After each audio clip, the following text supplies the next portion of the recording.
Olá, turma. Vamos dar início à nossa aula da semana e encerraremos os nossos conteúdos do terceiro bimestre para, a partir da próxima semana, dar início aos conteúdos do quarto bimestre. Acompanhe, por favor, a discussão a partir da página 50, Conflitos no Afeganistão. O Afeganistão é um local de inúmeros conflitos há muito tempo, é uma região bastante instável e podemos dizer que, a partir da década de 80, foi estabelecido no país a Al-Qaeda, que é uma rede terrorista internacional, financiada e controlada pelo terrorista muito famoso Osama Bin Laden, que já morreu há alguns anos. Eles proporcionaram a essa rede terrorista os ataques em 11 de setembro de 2001 nos Estados Unidos, às Torres Gêmeas e ao Pentágono. Como reação, os Estados Unidos invadiram o Afeganistão, causando ainda mais conflitos entre eles.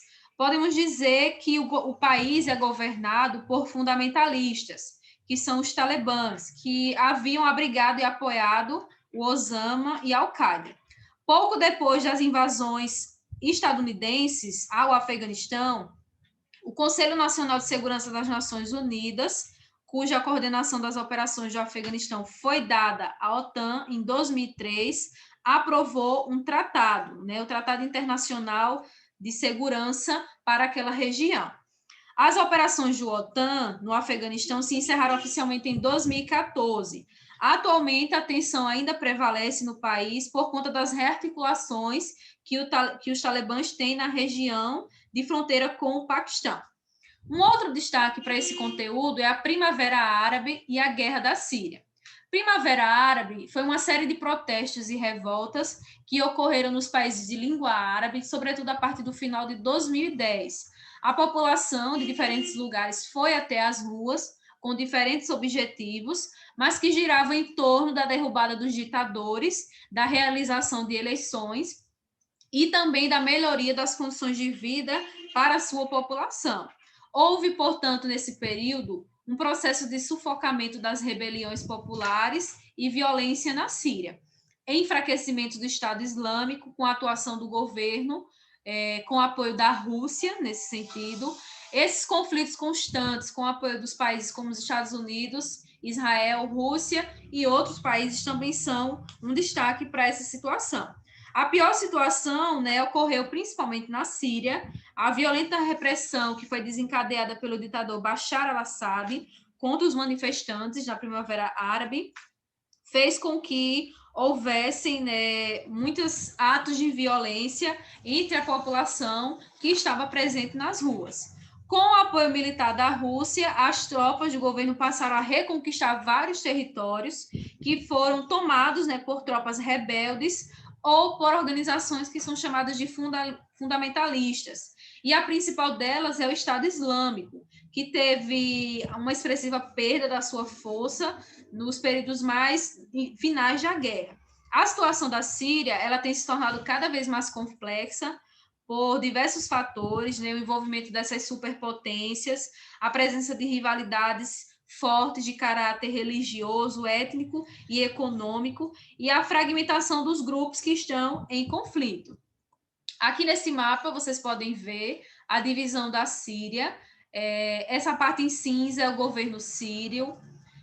As outras partes, em rosa, temos a oposição, o exército turco e os rebeldes, nessas linhas em azul e amarelo. E ainda temos os curdos, que estão nesse território de linhas cinza na cor laranja. Então, é um território bastante dividido, o que só ocasiona cada vez mais conflitos que só prejudicam, no geral, a sua população. Por favor, acompanhe a discussão, a continuação, nesse novo tópico, página 53, Geopolítica e rivalidades no continente asiático, europeu e na Oceania. A primeira rivalidade que podemos apontar é Índia versus Paquistão. O processo de independência da maior colônia que o Reino Unido tinha na Ásia, o Indostão Britânico, em 1947, fez com que houvesse a divisão dos territórios em dois países, a Índia e o Paquistão, dividido em duas partes, Paquistão Oriental e Ocidental. O Paquistão Oriental, posteriormente, adquiriu certa independência e mudou seu nome, passando a se chamar Bangladesh. Os indianos e os paquistaneses se tornaram notórios por conta dos diversos conflitos que possuem entre si. No final do século XX, nós temos o desenvolvimento de tecnologias ligadas às armas nucleares, que causaram ainda mais medo na população e na comunidade internacional de maneira geral. Em especial porque esses países estão envolvidos em conflitos territoriais que ocorrem na disputa pela região que é conhecida como Caxemira, e envolve uma disputa étnica que é travada entre os hindus e os muçulmanos. A região também é uma área estratégica, gente, pela presença, né, de uma bacia hidrográfica importante e de solos férteis. Então, esses dois países disputam entre si e ocasiona conflitos que prejudicam também a sua população local. Um outro conflito de destaque são as questões das Coreias, Coreia do Sul e Coreia do Norte. Em 1945, as Coreias formavam um único território, que era ocupado pelos japoneses. Com a derrota do Japão na Segunda Guerra Mundial, foi delimitada uma divisão entre Coreia do Norte, que se manteve sob a influência da União Soviética, e a Coreia do Sul, que se manteve sob a influência dos Estados Unidos. Em 1950, um ano após a retirada das tropas americanas e soviéticas da região, a Coreia do Norte foi inconformada com essa divisão que foi imposta aos coreanos, invadiu a Coreia do Sul na tentativa de reunificar, mas sob um regime socialista. A Coreia do Sul recebeu apoio, né, e ajuda dos Estados Unidos e de outros países capitalistas e através de uma ação coordenada da ONU. Os norte-coreanos acabaram sendo apoiados militarmente pela China, que era então aliada da União Soviética.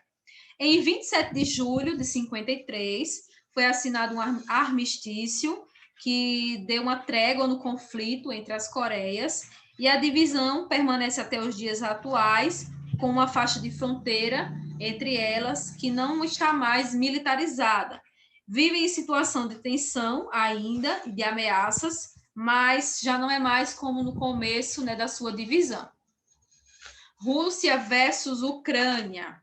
Olha só, desde que reobteve uma certa autonomia política, com o colapso e a fragmentação da União Soviética em 1991, a Ucrânia ela está dividida em dois grupos sociais com interesses antagônicos. Isso ocorre porque uma parte da população ucraniana é formada por pessoas de origem russa. Não se trata, de certa forma, de uma exclusividade daquele país, ainda na época do antigo Império Russo e depois, já durante o período soviético, pelo regime stalinista, o governo russo promoveu a russificação dessas áreas urbanas dos territórios que eram controlados. Ou seja, devemos considerar que o governo adotou uma estratégia de deslocar um grande contingente, né, de população russa para esses locais, na tentativa de ampliar a influência da cultura russa e de garantir uma certa soberania a longo prazo sobre essas áreas. Na Ucrânia, toda a parte leste do país mais urbanizada tem mais indivíduos que utilizam o russo como língua primeira em vez do ucraniano. É importante reforçar também que, de acordo com o último censo ucraniano, 17,3% da população da Ucrânia declarou-se de origem étnica russa. Em 2013, uma decisão do presidente ucraniano da época, mais alinhada à Rússia, de rejeitar um acordo que aprofundasse os laços com a União Europeia, desencadeou vários protestos na região. A população de origem russa se opôs a ela, e esse cenário instável acabou fazendo com que houvesse uma evolução de movimentos separatistas na região. Em março de 2014, um referendo popular realizado na Crimeia, que é essa região de interesses, né, de separação, a revelia do governo ucraniano, e não reconhecido pela ONU, decidiu por separar a província em relação à Ucrânia e por anexar ela à Rússia. Com relação à Oceania, nós podemos destacar que, de modo geral, os países da Oceania possuem uma certa estabilidade geopolítica e que não há muitas rivalidades relevantes que tragam conflitos para a sua região, diferente dos países da Europa e também da Ásia. O único aspecto que podemos considerar é a existência de movimentos que visam, né, que buscam, que objetivam uma maior autonomia em algumas regiões que são insulares, no sentido do cenário internacional. Com relação a isso, dois países importantes, como Austrália e Nova Zelândia, podemos mencionar que o governo australiano possui políticas internacionais estadunidenses que inserem os cidadãos australianos como potenciais alvos de organizações terroristas, como a rede Al-Qaeda. E aconteceu um episódio dramático em 2002 em Bali, na Indonésia, em que um local foi frequentado basicamente por australianos que matou quase 200 pessoas.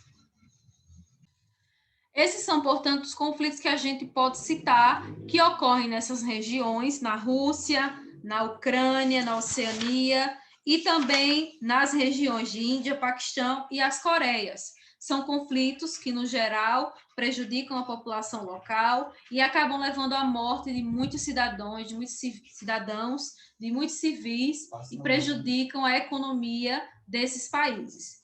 Essa semana eu gostaria de solicitar como atividade que vocês fizessem um pequeno resumo de no mínimo 8 linhas, no máximo 10, das páginas de 53 a 57 e envie pelo Google Classroom na atividade que será postada nesta semana. Um abraço a todos, qualquer dúvida, entre em contato e até a próxima aula. Tchau, tchau.